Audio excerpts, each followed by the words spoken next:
Hi hello friends, എല്ലാ കൂട്ടുകാർക്കും മൗനരാഗത്തിൻ്റെ ഇന്നത്തെ റിവ്യൂയിലേക്ക് സ്വാഗതം.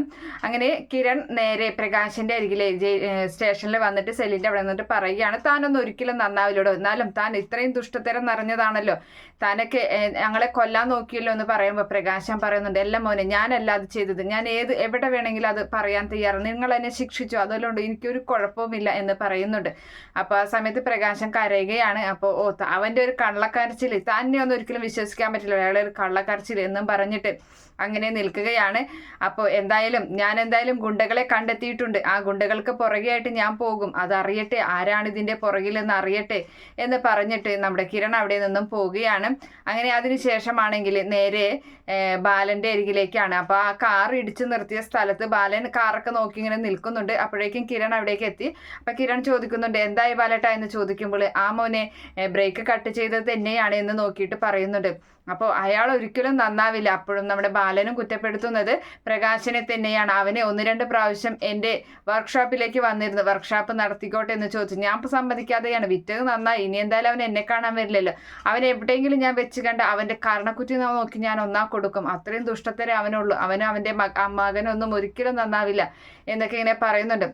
അപ്പം കിരൺ ചോദിക്കുകയാണ്, ഞങ്ങളുടെ കമ്പനിയിൽ ജോലിക്ക് വരുന്ന കാര്യം പറഞ്ഞില്ലേ എന്ന് ചോദിക്കുമ്പോൾ പറഞ്ഞായിരുന്നു. അപ്പം എന്നോട് പറഞ്ഞത് എൻ്റെ മകളെയും മരുമകനെയും ഓടിക്കുന്ന വണ്ടി സൂക്ഷിച്ച് ഓടിക്കണേ എന്നാണ് എന്നോട് പറഞ്ഞത്. അപ്പോൾ അവൻ പറഞ്ഞിട്ട് വേണം, എനിക്കറിയില്ല ഓടിക്കാനായിട്ട് എന്നൊക്കെ ബാലൻ ഇങ്ങനെ പറയുകയാണ് കിരണിനോട്.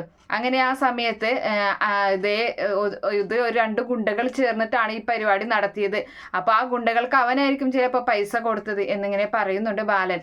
അങ്ങനെ ആ സമയത്ത് ആ ഗുണ്ടകളായിരിക്കും ഇവിടേക്ക് വന്നത്. 2 പേര് ഇവിടെ 2 വീലർ വന്നിട്ട് എന്നോട് ചോദിച്ചായിരുന്നു, ഈ വണ്ടിയിലുണ്ടായിരുന്ന ആൾക്കാർക്ക് എന്തെങ്കിലും സംഭവിച്ചോ എന്ന് ചോദിച്ചിട്ടാണ് അവർ ഇവിടെ നിന്നും പോയത് എന്ന് ബാലൻ പറയുന്നുണ്ട്. അപ്പൊ കിരൺ ചോദിക്കുകയാണ്, സത്യമാണോ അവരെവിടെ? അപ്പോൾ തൻ്റെ ഫോണിലുള്ള ആ ഒരു CCTV ദൃശ്യം ഉണ്ടല്ലോ, അത് അവന് കാണിച്ചു കൊടുക്കാനും ബാലന്, ഇവരെയാണോ കണ്ടത് എന്ന് ചോദിക്കുമ്പോൾ അത് ഇവരെ തന്നെയാണ് ഞാൻ കണ്ടത്, എന്തായാലും സാർ ഇങ്ങോട്ട് വരുന്ന വഴിക്ക് ചിലപ്പോൾ കണ്ടു കാണും, അവരൊരു ബൈക്കിൽ 2 പേര് അങ്ങോട്ട് പോകുന്നുണ്ടായിരുന്നു, സാറ് ഒന്ന് പോയി കഴിഞ്ഞാൽ ചിലപ്പോൾ അവരെ കിട്ടും എന്ന് പറയണം, എന്നാൽ ഞാനൊന്ന് മിന്നിച്ച് നോക്കാം, ചിലപ്പോൾ കിട്ടിയാലോ എന്നും പറഞ്ഞ് നമ്മുടെ കിരൺ അങ്ങനെ പോവുകയാണ്. അപ്പോൾ കിരൺ അല്ല, ഡ്രൈവറായിട്ട് വേറൊരാളാണ് ഓടിക്കുന്നത്. അങ്ങനെ ഒരുപാട് ദൂരം ഇങ്ങനെ പോകുന്നുണ്ട്. അതേ സമയത്താണെങ്കിൽ ഈ 2 ഗുണ്ടകൾ ഒരു ചായക്കടയിൽ വെച്ചിട്ട് ജ്യൂസോ ചായ എന്തൊക്കെ ഇങ്ങനെ കുടിക്കുന്നുണ്ട്. അപ്പോൾ അവരിങ്ങനെ പറയുകയാണ്, എന്തായാലും ആ വണ്ടിയിലുള്ളവർക്കൊന്നും പറ്റിയില്ല, അത് ഇനിയിപ്പോൾ അയാളെ ഇരുത്തുന്ന ബാക്കി പൈസ നമുക്ക് എങ്ങനെയാടാ വാങ്ങിക്കാൻ പറ്റുക എന്ന് ഒരു ഗുണ്ട മറ്റൊരു ഗുണ്ടയോട് ചോദിക്കുന്നുണ്ട്.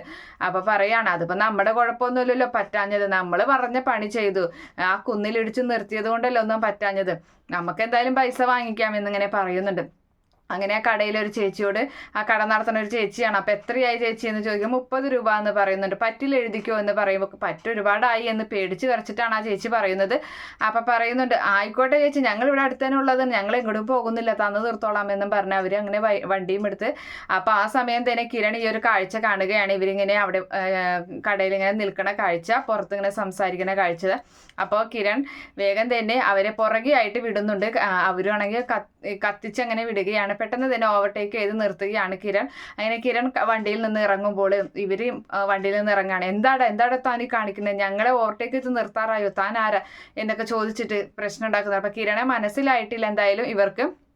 അപ്പോൾ ഞാൻ ആരാണെന്ന് ഞാൻ കാണിച്ചു തരാടാ എന്നും പറഞ്ഞ് കിരൺ ആണെങ്കിൽ അവർ 2 പേരെയും നല്ല രീതിയിൽ പഞ്ഞിക്കിടുന്നുണ്ട്. അപ്പോൾ ഒരാൾ ഓടി രക്ഷപ്പെടാൻ നോക്കുമ്പോൾ അയാളെയും നല്ല രീതിയിൽ പഞ്ഞിക്കിടുകയാണ്, 2 പേരെയും അടിച്ച് തകർക്കുന്നുണ്ട്. അതിനുശേഷമാണെങ്കിൽ അവരെ തളർന്ന രീതിയിൽ അവർ ചന്ദ്രസേൻ്റെ വീട്ടിലേക്കാണ്. അപ്പോൾ ചന്ദ്രസേനൻ ഒരു വീട്ടിലിങ്ങനെ, ചന്ദ്രസേൻ്റെ വീടാണെന്ന് തോന്നുന്നുണ്ട്, അപ്പോൾ ഇങ്ങനെ ജനലുമ്മൽ ഇങ്ങനെ കൈകൾ ബാക്കിലേക്കായിട്ട് കെട്ടി നിർത്തിയിരിക്കുകയാണ്. അങ്ങനെ അവർ 2 പേരും അവിടെ നിൽക്കുന്നുണ്ട്. ചന്ദ്രസേനനും അവരെ കരണക്കുറ്റി നോക്കി അടിക്കുന്നുണ്ട്. എന്നിട്ട് പറയുന്നുണ്ട്, സത്യം പറയടാ, ആരാണ് നിങ്ങൾ ഈ ഒരു പ്രവൃത്തി ചെയ്തത് എന്ന് ചോദിക്കുമ്പോൾ രാഹുലാണെന്ന് സത്യം പറയുകയാണ്. രാഹുലോ? അപ്പോൾ രാഹുലാണല്ലേ, അത് ശരി എന്നും പറഞ്ഞ് വീണ്ടും കൊടുക്കുന്നുണ്ട്. അപ്പോൾ പ്രകാശൻ ഇനിയിപ്പോൾ ഇതിൻ്റെ അകത്തുണ്ടായിരിക്കും, അങ്ങനെയാണെങ്കിൽ നമ്മൾ പ്രകാശനെ സ്റ്റേഷനിലാക്കിയത് അതൊരു തെറ്റായി പോയല്ലോ എന്ന് കിരൺ ഇങ്ങനെ പറയുന്നുണ്ട്.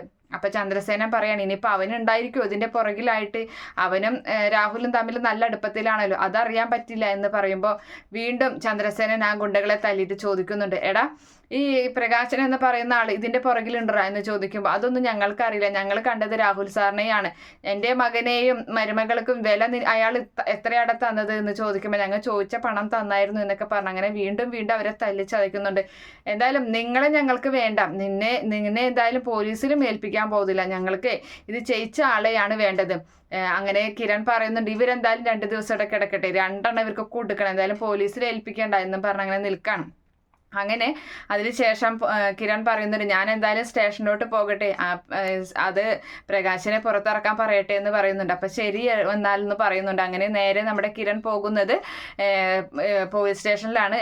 അവിടുത്തെ SIയോട് കാര്യം പറയുന്നുണ്ട്. അപ്പം അത് ശരി, അപ്പം രാഹുലാണല്ലേ ഇതിൻ്റെയൊക്കെ പുറകിൽ, ഇനിയിപ്പോൾ ഇവൻ വല്ലതും കൂട്ടുണ്ടായിരിക്കുമോ എന്ന് ചോദിക്കുമ്പോൾ അറിയില്ല സാറേ എന്ന് പറയുകയാണ്. എന്തായാലും അയാളെ അപ്പം വിടാലേ എന്ന് ചോദിക്കുകയാണ് പോലീസ്. അപ്പം വിടാം എന്ന് പറഞ്ഞ് അങ്ങനെ നേരെ മറ്റൊരു പോലീസ് പ്രകാശിനെ കൂട്ടിക്കൊണ്ട് വരികയാണ്. ഇനിയിപ്പോൾ എന്തായാലും നീ പൊക്കോടെ, ഇതിൽ ഒപ്പിട്ടിട്ട് പൊക്കോ എന്ന് പറയുന്നുണ്ട്. സാറേ ഞാനൊരു തെറ്റും ചെയ്തിട്ടില്ല, ഞാൻ അപ്പോഴേ പറഞ്ഞില്ലേ എന്ന് പറയുന്നു. അപ്പോൾ ഇനിയിപ്പോൾ നീ പൂർണ്ണമായും തെറ്റ് ചെയ്തിട്ടില്ല എന്നൊന്നും പറയാൻ പറ്റില്ല, അതൊക്കെ വെറുതെയാണ് സാറേ. ഒരു തെറ്റ് ചെയ്ത് കഴിഞ്ഞാൽ അല്ലെങ്കിൽ ഒരു കുറ്റം എന്തെങ്കിലും ഒരു ഇത് വന്നു കഴിഞ്ഞാൽ പിന്നെ അവർക്ക് നന്നാവാൻ ഒരിക്കലും ഒരു അവസരം സമൂഹം കൊടുക്കില്ല. സമൂഹത്തിലുള്ളവർ വീണ്ടും അവരെ കുറ്റക്കാരായി കണ്ടുകൊണ്ടിരിക്കും. അതാണ് ഇവിടത്തേക്ക് ഓരോ പ്രശ്നങ്ങൾ എന്നിങ്ങനെ നമ്മുടെ പ്രകാശം പറയുകയാണ്. അപ്പോൾ വളരെ ദയനീയമായിട്ടാണ് അതൊക്കെ പറയുന്നത്. താനിനി പറയണ്ട, എന്തെങ്കിലും ഉണ്ടെങ്കിലേ ഇനി ഇതിൻ്റെ പുറകിൽ താനുണ്ടെങ്കിലേ ഇനി ഇവിടേക്ക് കൊണ്ടുവന്ന് തല്ലിച്ചാച്ചതിന് ശേഷമായിരിക്കും കോടതിയിൽ ഹാജരാക്കാൻ പോകുന്നത് എന്ന് പോലീസ് ഒരു മുന്നറിയിപ്പും കൊടുക്കുന്നുണ്ട്. അങ്ങനെ നമ്മുടെ കിരണിനോട് നന്ദി പ്രകടനമായി ഇങ്ങനെ നെഞ്ചിലിങ്ങനെ കൈവച്ച് തലങ്ങനെ കുമ്പിട്ട് ഇങ്ങനെ നന്ദി എന്ന രീതിയിൽ ഇങ്ങനെ പോവുകയാണ് പുറത്തേക്ക്. പതുക്കെ ആ സ്റ്റെപ്പുകൾ ഇങ്ങനെ ആ വടി കുത്തിപ്പിടിച്ച് ഇങ്ങനെ ഇറങ്ങുകയാണ്. അപ്പോഴേക്കും കിരൺ പുറകിലൂടെ ആയി വരുന്നു. അപ്പോൾ കിരണിനോടായിട്ട് പറയുന്നുണ്ട് പ്രകാശൻ, നന്ദിയുണ്ട് സാറേ, എന്തായാലും ഞാൻ തെറ്റ് ചെയ്തിട്ടില്ലെന്ന് നിങ്ങൾക്ക് മനസ്സിലായല്ലോ എന്ന് പറയുമ്പോൾ അത് ഒന്നും ഉറപ്പിക്കാനൊന്നും പറ്റില്ല, കാരണം ഇതിൻ്റെ പുറകിൽ താനുണ്ടോ എന്നൊരു സംശയം ഞങ്ങൾക്കുണ്ട്. കിരൺ രാഹുലുമായിട്ട് തനിക്ക് നല്ല അടുപ്പമാണല്ലോ, ഇനിയിപ്പോൾ നിങ്ങളെല്ലാവരും കൂടിയിട്ടാണെങ്കിലും ഇത് ചെയ്തത് എന്ന് പറയുമ്പോൾ നമ്മുടെ പ്രകാശം പറയാണ്, ഒരിക്കലും ഇല്ല, എൻ്റെ മക്കളെ ഞാൻ ഒരിക്കലും അങ്ങനെ ഒരു അപകടത്തിലേക്ക് വിടില്ല, തന്നെയില്ല, ഞാൻ അവനോട് അടുപ്പം കാണിക്കുന്നത് വേറൊന്നല്ല, അവനെ നല്ല ദുഷ്ടചിന്തകളോട് കൂടി അവൻ നിങ്ങളോടുള്ള പകരം വീട്ടാനൊക്കെ വേണ്ടിയാണ് നടക്കുന്നത്. അപ്പോൾ അവനുമായിട്ട് അടുത്ത് ഇടപഴകി കഴിഞ്ഞാൽ അവൻ്റെ വായിൽ നിന്നും അവൻ്റെ മനസ്സിലുള്ളത് എന്താണെന്ന് എനിക്കറിയാൻ പറ്റുള്ളൂ, അതിന് വേണ്ടിയിട്ടാണ് ഞാൻ എങ്ങനെ ചെയ്യുന്നത് എന്ന് പറയുന്നുണ്ട്. അങ്ങനെ ആ സമയത്ത് അത് ശരി, അങ്ങനെയൊന്നല്ല, നിങ്ങളെ അങ്ങനെ പൂർണ്ണമായും വിശ്വസിക്കാൻ പറ്റില്ല എന്ന് വീണ്ടും കിരൺ പറയുമ്പോൾ, എന്നെ അന്നാ പൂർണ്ണമായും വിശ്വാസമായില്ലെങ്കിൽ പിന്നെ എന്തിനാ സാറ്, പിന്നെ എന്തിനാ മോനെ എന്നെ ഈ സ്റ്റേഷനിൽ നിന്ന് ഇറക്കിക്കൊണ്ട് പോകുന്നത്, ഞാൻ അവിടെ കിടന്നേനില്ലേ, എന്നെ കോടതിയിൽ ഹാജരാക്കി ജയിലിൽ അടക്കിയായിരുന്നില്ലേ, ഞാൻ അവിടെ കിടക്കാറുന്നല്ലോ എന്ന് പറയുമ്പോൾ, അത് ശരി, അപ്പം തനിക്ക് ജയിലിൽ കിടക്കാനാണല്ലേ ആഗ്രഹം, തൻ്റെ മകനുണ്ടല്ലോ അവിടെ, അപ്പം തനിക്ക് 2 പേർക്കും സുഖമായിട്ട് അവിടെ കഴിയാലോ എന്ന് പറയാണ്. അവൻ്റെ കാര്യം ഒന്നും പറയണ്ട, അവൻ്റെ കാര്യം എനിക്ക് പറയുന്നതേ ഇഷ്ടമല്ല, എനിക്ക് അവനെ വെറുപ്പാണ് എന്ന് നമ്മുടെ പ്രകാശം പറയാണ്. അപ്പം കിരൺ ചോദിക്കുന്നുണ്ട്, താൻ ഈ പറയുന്നതിലൊക്കെ വല്ല ആത്മാർത്ഥത ഉണ്ടോ എന്ന് ചോദിക്കുമ്പോൾ, സത്യമായിട്ടുള്ള കാര്യമാണ്, ഒരാളെ വെറുപ്പ് വരുന്നത് എന്തുകൊണ്ടാണെന്ന് അറിയോ, ഒരാളെ ജീവന് തുല്യം സ്നേഹിച്ച് നമ്മളുടെ പറയുന്ന രീതിയിൽ അവർ ജീവിച്ചില്ല, അവൻ കൊള്ളരുതാത്തനും കുറ്റങ്ങൾ ഇങ്ങനെ ചെയ്തുകൊണ്ട് നടക്കുമ്പോൾ അങ്ങനെയാണ് ഒരാൾക്ക് മറ്റൊരാളോട് വെറുപ്പ് തോന്നുന്നത്.